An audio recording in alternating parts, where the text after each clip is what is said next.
welcome back to the Mindfulness and Education Summit, the Global Mindfulness and Education Summit. My name is Dr. Chris Willard. I'm a mindfulness educator and clinical psychologist and author. I'm one of your hosts along with Helen Maffini, and we're turning today more toward Latin America, where we're speaking to Daniela Labra Cardero, who is joining us from Mexico City. And I'm so excited to be speaking with her about her journey with mindfulness, as well as her work with mindfulness and what's happening in Mexico. So welcome, Daniela. Thank you so much for joining me and joining all of us today. Thank you, Chris. Thank you for inviting me, and I hope this is a very useful and successful summit for everyone. Yeah, absolutely. Absolutely. So I was hoping we could start, if you could perhaps share with us a little bit about maybe your own personal journey and then also professional journey with mindfulness, how this got started for you personally, and then how it became a part of the work that you're doing. Well, for me, I am a biologist by training, and I was always, quite at the beginning of my training, was very interested in neuroscience, was very interested in the brain, but I think I was mostly interested in the mind.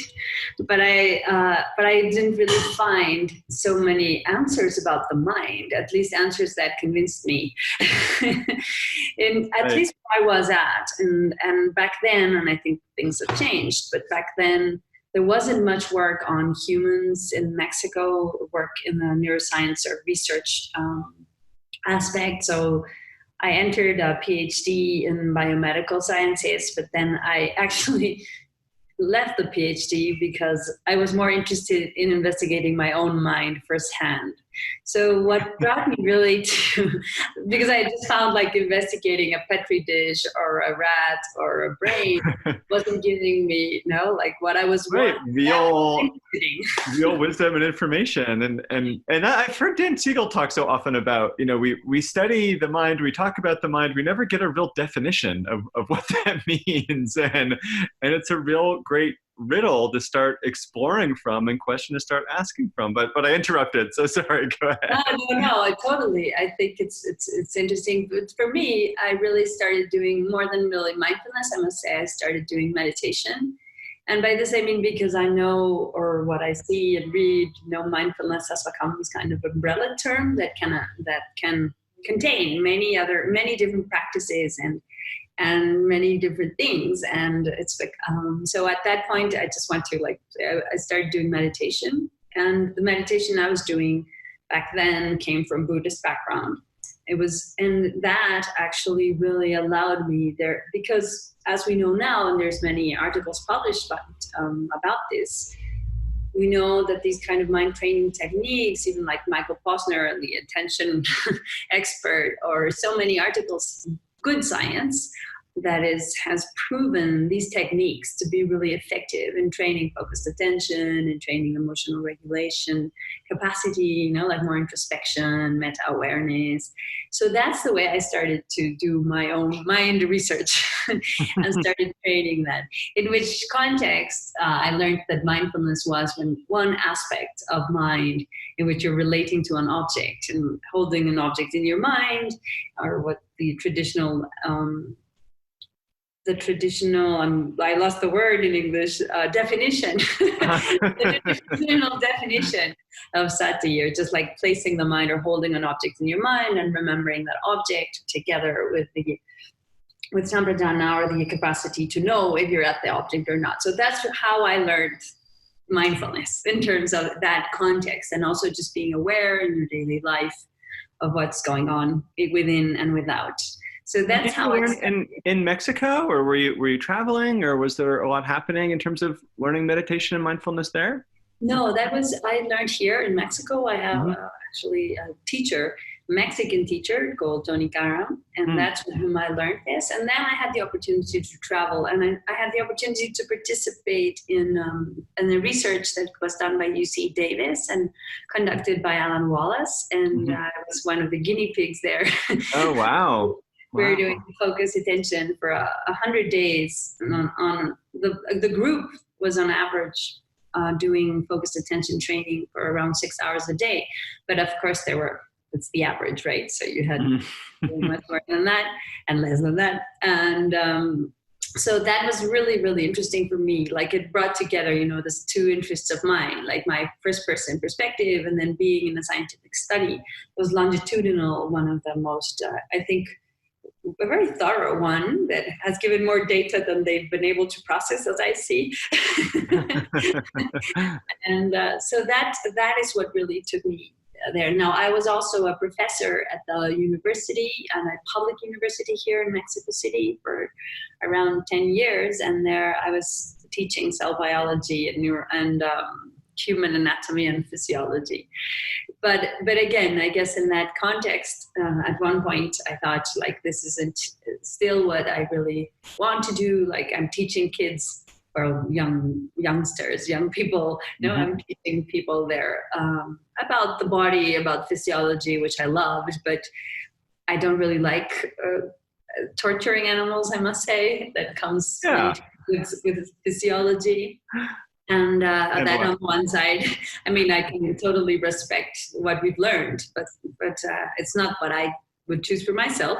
And then from there, I really had this interest in helping people deal more with their internal world and the way they see the world, instead of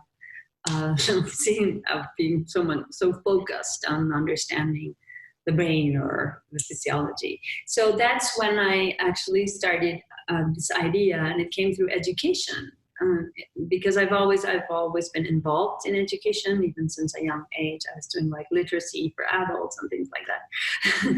And in the university, I was always keen on teaching. But that is when I started and invited some friends, and we started Atentamente. So Atentamente is this nonprofit that is focused on teaching people skills for well-being. And of course, these skills, which we work a lot in the social emotional framework, right?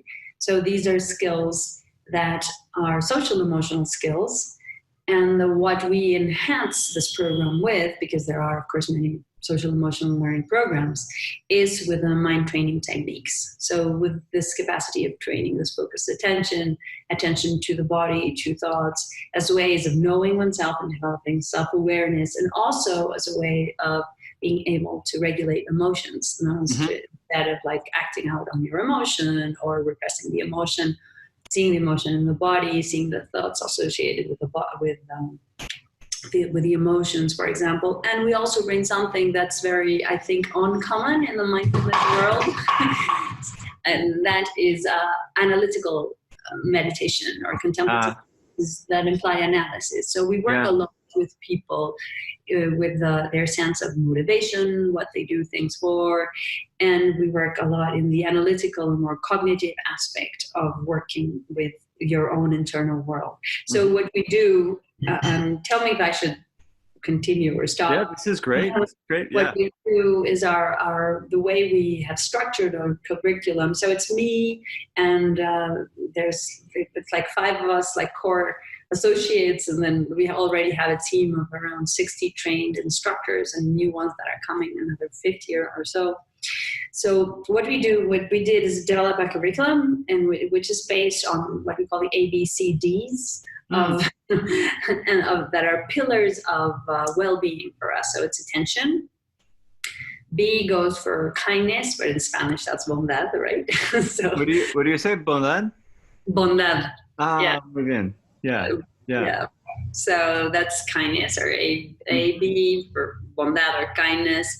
C for clarity, and D for direction. So under attention, we work on how people, maybe that would be the most close to mindfulness, or what is commonly understood as mindfulness, in terms of working with focused attention, working with allowing to learn how to calm the mind and allow the mind to be calmer and clearer, more present, focused. And then when we talk about B, it's the bondad. It's very much about work. That's where we start working with emotions and relationships, right? So how to be kinder and how to have better, more harmonious, closer empathic relationships that would take to collaboration and and social awareness. Mm-hmm. And then we work, then the C comes for clarity. And that's also this other aspect in which we're working with emotions, but it really focuses much more on what we call the point of view in terms of how am I interpreting my own thoughts, my own feelings, my own reality? Am I being, am I falling into maladaptive thoughts that are not helping me? And can I look at them and actually untangle them and bring more clarity and understand very basic things such as the impermanence of my emotions, my thoughts, phenomena, and be much more in tune with that kind of reality. So that's the clarity aspect in which we really work to have a much more objective and much more sound understanding of ourselves and the world. And finally, we work with direction, which is our motivation, why we do all of this. And for us, even though it's A, B, C, D, we always start with the D, with the motivation. So why do we do what we do? And really the bigger framework for all our work is well-being, and how we help people develop well-being as a competency, as a skill, right? So that is our main goal. So everything we do, so we say if your mind is more in balance, is more, is calmer and more attentive, if you have better relationships, if your emotions are more regulated, if you know what your goals are and your values are, and you're working towards them, then that will bring, these are 4 pillars of well-being that will bring this internal well-being, more emotional well-being, not this well-being that depends on, which is all our aspects that are really important for well-being, material, social, professional, all those things are really important. But actually, if you don't have internal well-being, if you're not feeling well, it doesn't matter how much things you have, how much absolutely. You can't even enjoy that. So the whole focus for us, and if you look at the mission of Atentamente, it's giving people tools to enhance their emotional well-being. And we also believe that from that emotional well-being, because we're interdependent beings and we're not alone in our search, it definitely has to include others. And as much as you actually think in others and reduce this exaggerated self-centeredness that we tend to fall into, then actually that is a very important piece of well-being, others' well-being, and thinking about the community. And so that is basically what we do. That's basically talking about what the core of our curriculum. And I can tell you, if you want, what we've done with that.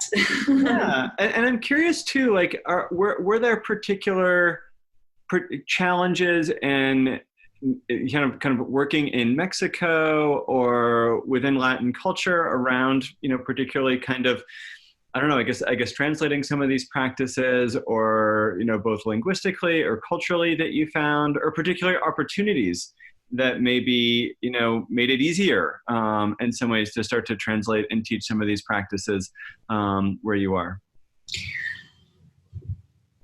I think the context in Mexico, let me tell you a little bit more about it, since we focus so much on education, on the education context. Mexico, you may know, but maybe 95% of the population is Catholic, or 90%, if that has changed. But we are a very lay country in terms of education. There is a very, very, very thorough separation of church and state back in the 1800s. You may not know that. and actually, we are, and I've seen this. The public education in Mexico is thoroughly lay and thoroughly secular, and trying to keep at bay any kind of religious influence or anything that can sound woo-woo or right. So that, in fact, is we have all of these things, like a country that tends naturally, I must say, more than other countries, towards devotion or trust or closeness between people. That in some terms you tend to have closer relationships, stronger family relationships than, for example, other Anglo-Saxon countries. Yeah. And but on the other hand, when we're talking about education, there is a very, very like strict, clear border line in which anything that might sound, as I said, like if you came with mindfulness, they might go like, what are you talking about? Where is that coming from? Of course, as we said, there's enough science now to back it up, but there's still resistance. So right. I think in terms of translating, as my second life, I'm an interpreter. So I've been. Oh, wow.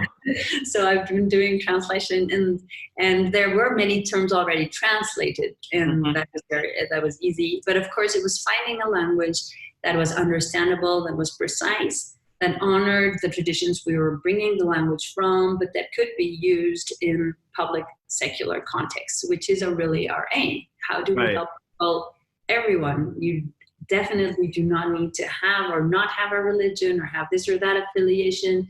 These techniques and the search for well-being is universal. No, not even, it even goes beyond humans. We're all looking for well-being. So we had to have this language that addressed everyone and that was useful in the educational context. We had a project, we were invited since social emotional learning became mandatory. I don't know why I said secular. Mandatory in the curriculum in 2017, which was a huge change. Like it wasn't, I think other than Singapore, and I may be wrong now, but then other than Singapore, it's the only country in which social emotional learning is like nationwide. It's mandatory for everybody in the curriculum from pre-K to K-12. That's fantastic. Yeah. So we had this wonderful opportunity, and we were invited to participate in structuring the nationwide curriculum. Wow. And then we won a bid that went really from pre-K to K-9. And then we won a bid that allowed us to develop all the social emotional training program for high school. For us, high school is K-10, 11, 12. And so we developed all the program for the kids, all the program for the teachers, online training, in-person training. We trained around 8,500 teachers in person. On the online, we got to 50,000 people. This is a program that should impact like 4 million high schoolers. And the national curriculum, it's like 26 million kids in school in Mexico.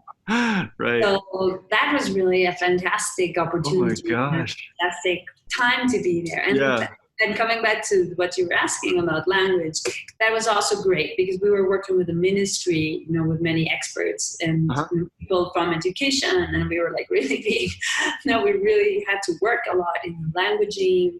We had to work a lot in how to bring all these skills and all these practices into education, because it is very clear, or was quite clear for us, that in terms of like what we may call like formal mind training practices, like sitting down and focusing on your breath for a few minutes, or that would not be the core of the program, because many teachers wouldn't know how to do it, wouldn't want to do it. Right. Many students wouldn't want to do it either. So the focus was very heavily.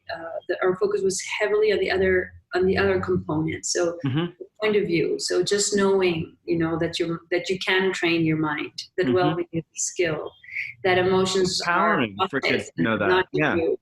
So all of that is really, it became more the core. And of course we had the mind training techniques, and they were like for example, for the high school, and even for junior school, for lower school, there is, you can see like moments of attention in every single lesson, where the teachers can stop, and we have like techniques for doing like daily practices, like what we call stop. In Spanish is parar. This is something we learned from Susan Kaiser Greenland, who was also someone I really admire. She's wonderful. Very good friend and teacher of ours. Actually, she was a great inspiration to work with kids. Definitely. She's great. Yeah. So we have a strong influence from her. And what was I say? Parar. parar, so we got stop, so like these like daily drop-ins, like she would say, this moments of stop, take a break, take a breath, and come and proceed with parar, no? And we use, and these So are did you translate? Did you make an acronym for parar? Yes. Parar is the acronym we made. So it's I want to hear it. P for para or stop. A for atender, attend, or just like, like become aware, because we don't have the word awareness in Spanish. So be aware. And then remember, for us, the R is remember. Okay. So remember what you want to do, because we use this moment of a pause for different things. For example, if you're training a focused attention or the capacity to be aware in the present moment, then attend. Remember, attend, that's the other A in parar. Attend, so that then apply would be then apply mindfulness of breath, for example. And then R is like return, also come back, no regresa. So, but if you were working with emotions, for example, then we would say, okay, then stop, attend, look at, become aware, and remember what you want to do. And then, for example, see what emotions are present and see how you're reacting to your emotions. And then so we use that as a daily practice, and we try to give people like these like little homework, or let's say just reminders throughout the day to try. And so this we did for the kids, we did for the teachers. I love it. And so that is what it's been really interesting, in terms of the adaptation. And definitely, as I was writing the little speaker form you sent us, social emotional learning for us has been an amazing context in which to really bring all these different tools of mind training, because it is something that is very clear for people that the need is there. I mean, it's everywhere. We know that these are skills for life. You go character skills or all sorts of things. But these social emotional skills are in the core of education now. I mean, in a world that is changing and so much information, we don't even know what jobs will kids have to do in 5 or 10 years. So having these skills which allow you to understand yourself, regulate yourself, have better relationships, persevere, collaborate. All these things are really so worthwhile that I think they are really very, very important. Currently, the government changed in Mexico. And since the government changed, all this education reform that came in 2017 is still going on, but who knows what will happen. More up in the air.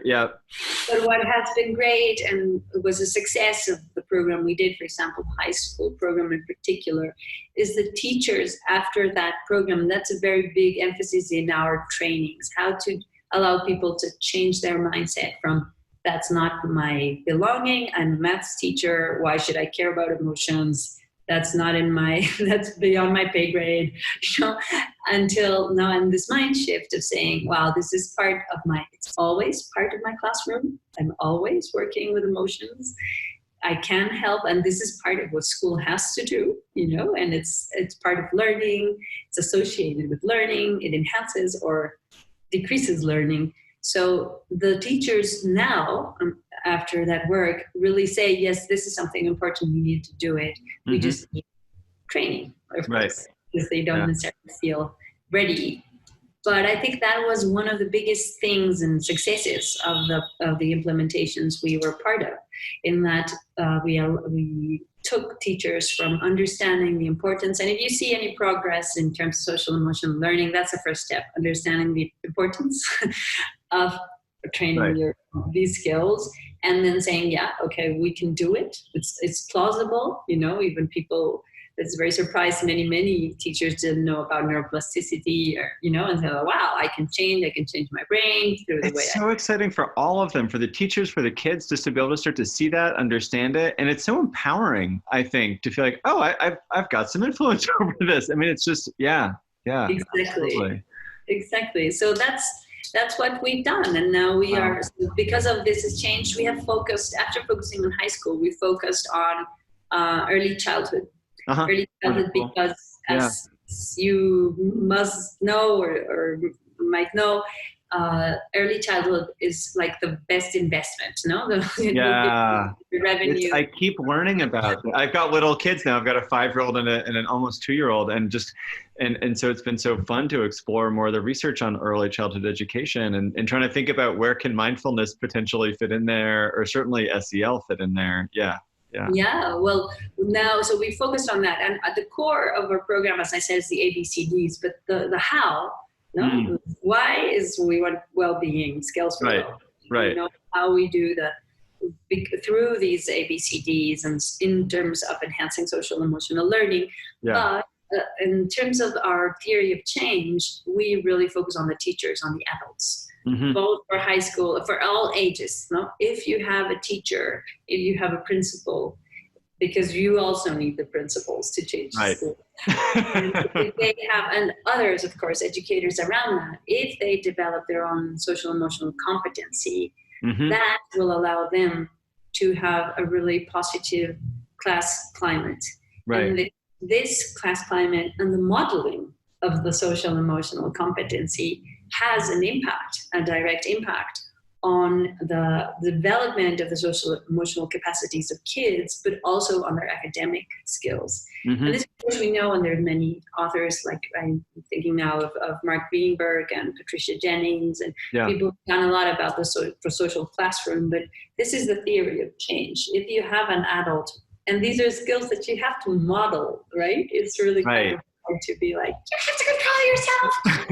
Right. You really can't do it yourself. And so we work with the adults, and they are our focus in their means towards the kids, because also teachers, one teacher will impact hundreds of kids in his or her life. Right. And so when we turn to early childhood, here that becomes even more important, how to work, with the teacher, which is a caretaker, and we know now that the kids really benefit from affectionate, close relationships with caretakers, even if they're not their primary caregivers, because they might come from very violent, stressful environments, and such a classroom and such a relationship with a caregiver can really protect them from toxic stress and allow them to develop fully. And so we were really focusing on actually preschool, so we developed a program for preschool. We tried that with 3,500 principals. Oh my gosh! Wow. It's a blended learning program, in person and online. And now we are even walking even earlier, from 0 to 3, so really like early childhood development, which is a focus on the new government here has a big emphasis on early childhood development. So they do see that importance. So now we're working in that, and we're developing material for parents and developing material for the focusing on this early times of life, and how to take these techniques. We also developed a curriculum for the kids, and through games. That's Susan's very lucky. She's so wonderful with that stuff. Yeah. So based on all this reading and games, and so really helping the kids become aware of themselves from that early age. And it works from kids of 2-year-olds, 3-year-olds. Of course, there's some adaptations, but our focus is still on helping the adult, manage their stress, be much more self-regulate, so that they can co-regulate. I mean, absolutely. It's been such a wonderful theme of this conference is, talking to people from dozens of countries, but it really has stuck. I think that we have to start with the adults, that we've got to do this work with the adults. And then, it trickles down to the kids, or we do it all at once, but that the adults are so critical. And as you said, I mean, like for kids that have been through trauma, through ACEs, adverse childhood events, I mean, it is like having that stable adult, like that's one of the best predictors of resilience, of their ability to get through. And so I love seeing this get translated everywhere. And it's just so great to hear. How has the response been? I mean, are adults responding? Are principals liking it? Are they skeptical? What's been your experience? No, they really love it. Actually, we've been fortunate. We did our own like assessment with self-assessment for them, no, right? So having like this questionnaires, standard questionnaires to see how things were moving, after the program, like certain variables like stress and attention, emotional regulation, empathy. So, and then we had like a third party researcher team go into the classrooms and go and into Wow. schools, which we can really do. And actually, you always want a third party to do the research Right. on yourself. Yeah. And so we had this, and we saw, and I could even send you there in Spanish, some testimonials of these teachers and how they really love it.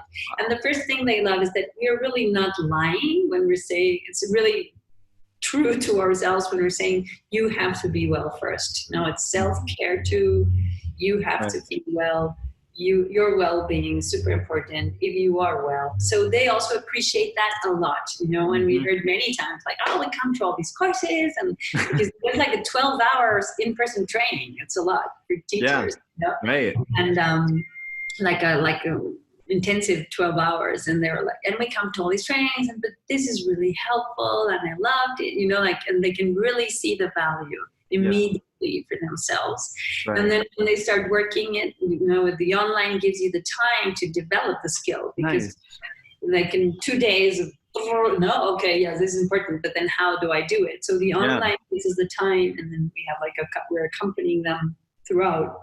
Right. To develop the skill and to start implementing in the classroom. Yeah. So they're always coming back, and they're so happy and so amazed, and they're reporting, on this third part, like reporting how their relationships with their peers as adults has changed. Yeah. Their relationships in their families has changed. Yeah, right. I'm happier. What's going on? Like something's happening. I love it when the teachers come in, they think it's going to be something they have to do for the kids, and they walk out being like, this is amazing for me. And it's like, okay, so now, and then they want to know how to share it with the kids once they see the benefit for themselves. And it's, oh my gosh, it's so, I feel like I do a little bait and switch sometimes in my workshops, but it's like, it's so fun to see teachers and educators just get fired up about it. Yeah.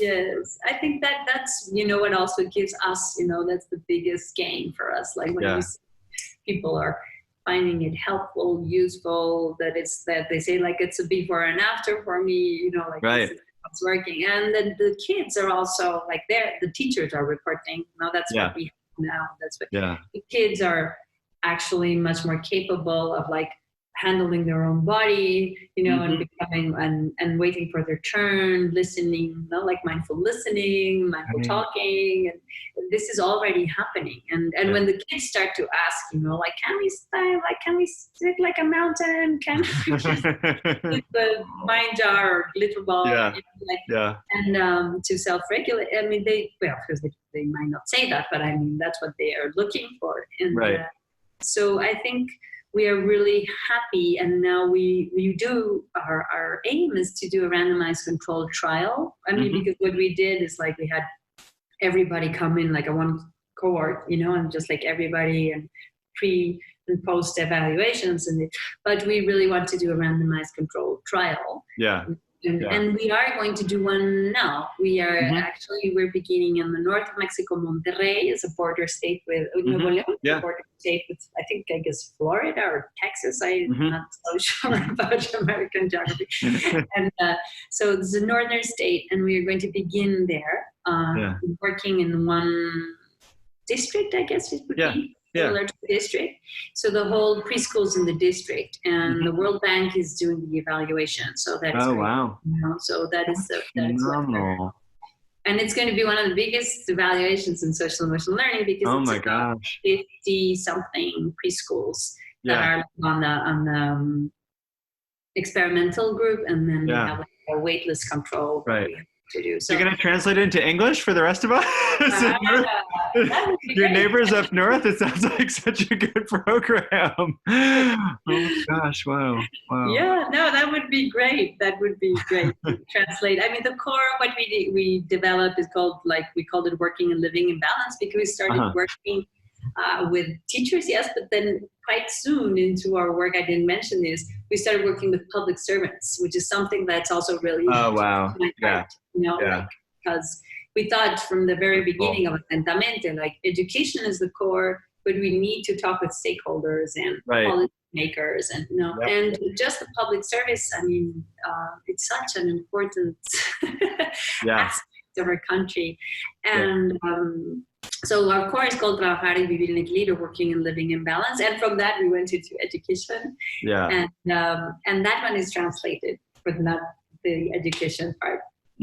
We'd love to translate these things and take them further. And maybe one last thing to mention is that for us, like also the natural second step. I mean, we're like doing this and working more on the curriculum for the kids and the evaluation, but also for us now a very important part is ethics, the relationship between social emotional ethics and social emotional learning. And ethical moral development, because this is something nice with the new government, because you might know Mexico has many problems in organized crime. There's a lot of corruption, and how do we revert that? And of course, very nice that our president would say, "I am not corrupt, so we won't be."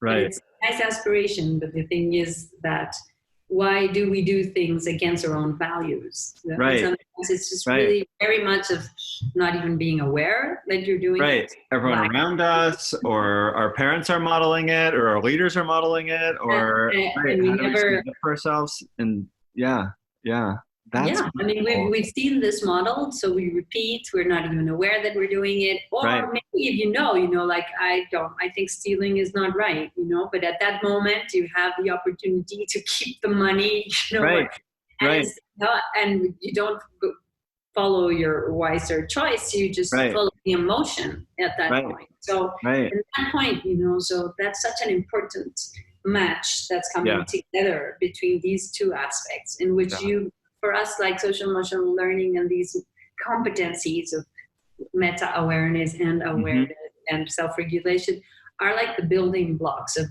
that ethical life, in which you can see the others and build this ethics based on not religion, not even the law, because the law is great. Our laws in Mexico are beautiful. It's just right. I mean, everywhere. It's not just Mexico. Everywhere, right? Exactly. So the thing is, these ethics have to be based on your own values and on basic human values that we all share, and some empathy and the capacity, to choose. Choose and say, this is my own benefit, immediate benefit, but it's not going to be beneficial for others or in the longer term. So I choose to follow my values, So I think that capacity for choice comes a lot, with self-knowledge, self-regulation, and this social awareness, empathy. So that is, I think, natural. We're moving there. And this government, luckily, or at least we really empathize with that, is very keen on this aspect. So we want to work on this aspect and bringing it again in education, like much more on the forefront, build up to ethics, because we've always had ethics as a framework, but this is, being much more explicit about it. And we've got science now. Like, I mean, we have to finish in a minute, but I'd love to keep talking. I have this real interest in how do we promote sort of universal ethics and values in ourselves and in our kids? And I've done a little bit of reading and writing about this. And there's also just real good science about how we can do this, and also how many ethical behaviors are not just beneficial for others, but are beneficial for us. It's a long-term gain, but it is when we act ethically, it's better for us as well as being better for everyone. And there's really interesting stuff coming out about this. And I'm so excited that there are people working on this and trying to develop this too. So I'm so excited to hear about this. Yeah. Yes, please share those articles and those things with me, because it would be really useful, because I'm really on it and want to work that in high school. And, I really, of course, beginning from the very beginning, from the little kiddos, But please do share that. And I've been talking. So this is great. Well, Daniela, thank you so much. How can people get more in touch with you or your work? Have you got a website or ways to learn more about what you're doing in Spanish language, I assume, and maybe some content in English and other languages? We have our webpage, so it's atentamente and .mx. that is one. And actually, it's all in Spanish, I must say. Google can translate. Some talks that like we've given in different spaces in English, but all our work is in Spanish. Atentamente.mx, and then we also have an app. It's free. Oh, wow. It's a mobile app, and you can also find it in iOS or Android, both. And it's also called Atentamente. And I really think that has been also really helpful for people, having something to actually like guide you in the training, and also it has like throughout the day pauses that you can program, so it reminds you throughout the day to stop. Nice. Wonderful. And so we have that, and of course you can follow us on Facebook. Atentamente MX is everywhere. That's basically what we're called everywhere. Very cool. Yeah, so I guess that would be what that we also have participated like as consultants at OCDE. I'm happy to travel to Salzburg Global Seminar in December, talking about migration and social emotional. Wow. Yeah.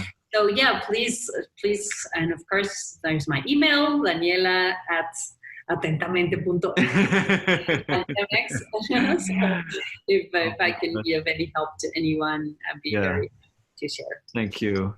Gracias. Thank you for sharing your wisdom with us today. Thank you for all the wonderful work you're doing. I knew a little bit, and now I feel so inspired. So you'll be getting some emails from me for sure. And hopefully we can meet up at some point. I'll talk to you soon. Thank you again. Thank you. Thank you, Chris. And thank you for inviting me here. And I hope this is useful for many, many, many people, many kids. I think so. Thank you. Thank you.